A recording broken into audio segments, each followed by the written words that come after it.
মৌলা স্কুল খুইলা আছে। বাচ্চারা, তোমাদের এসএসসি পরীক্ষা খুবই কাছে চলে এসেছে, তো এই জন্য তোমাদের ব্রেনটাকে একটু সার্ফ এক্সেল দিয়ে ঘষা মাজা করার জন্য আজকের ক্লাসটা নিতে এসেছি আমি।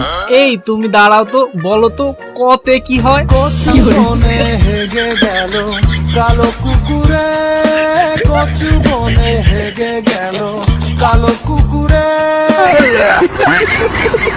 এই বেয়াদব ছেলে পেলে, তোমাদের কি সারা বছর আমি এই সব শিখিয়েছি?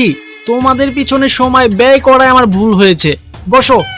এই পিছনে গেমিং তালহা, তুই দাঁড়া তো, বলতো এ ফর AWM। তো ওদের মতো স্টুডেন্ট যদি আমার এই স্কুলে থাকে, তাইলে আমার এই স্কুলের মান সম্মানের অকাল মৃত্যু হয়ে যাইব গা। আমার এই সম্পূর্ণ স্কুলের ভিতরে একটা মেধাবী স্টুডেন্ট যদি থাইকা থাকে, এইটা হইতেছে মেসি, যাকে নিয়ে আমি অনেক গর্ববোধ করি। তা বাবাজি মেসি, তুমি দাঁড়াও তো, বলো তো বি ফর কি হয়? কি